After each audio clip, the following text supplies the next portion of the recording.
Senator Methu.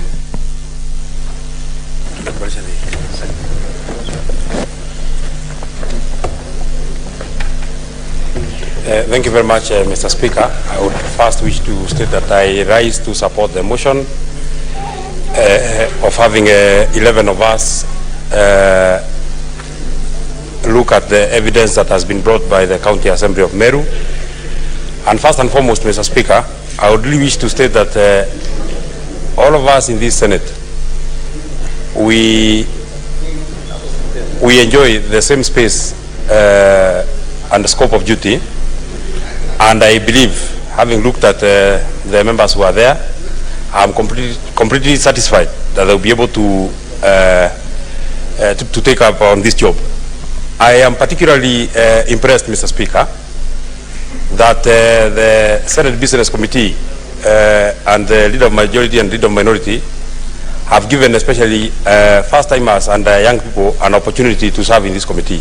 I have seen my colleagues, Senator Karongo Adangwa, I have seen Senator S.C. Okenyuri, I have seen Senator Eddie Gicheru, young people who are ambitious and they want to learn, and they will be able to tap into the experience that has been spoken about by my brother Senator Giduku. I hear by extension that Senator Sifuna is a young man. I don't know. I only hear that he's a young person. Although he does not appear to be what people impute, but anyway, I'll include him in that list of the young people because he's also coming in as a first timer. Mr. Speaker, I would also wish to say this.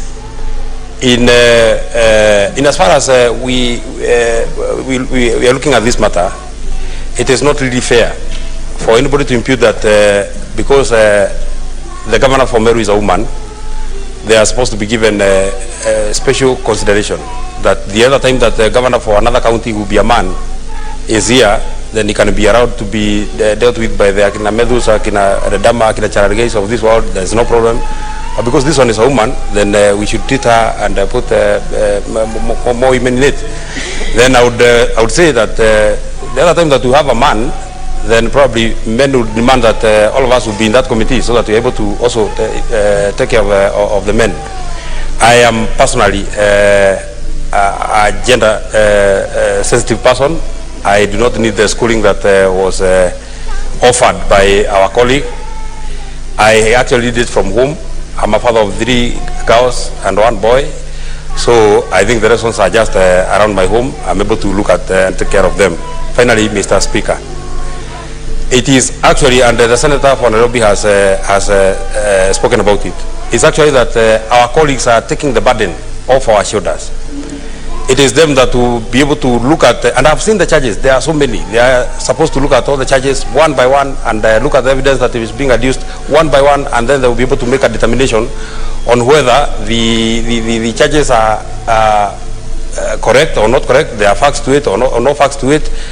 And so our colleagues, the 11 that will be in that committee, I would wish to wish you all the best.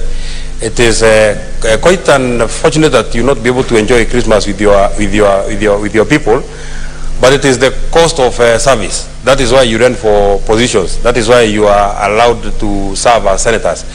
I know the Leader of Majority has said that from the conduct, I don't know what lenses the Leader of Majority is using. He's saying that in his own preliminary observations, we may be getting more customers in the coming days.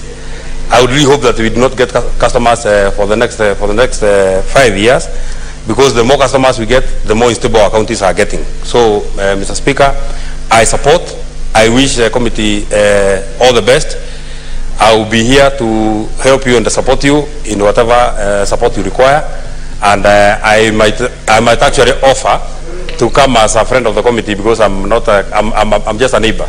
Nyandaro is just here. Thank you very much, and thank you, Mr. Speaker. Senator Omtata.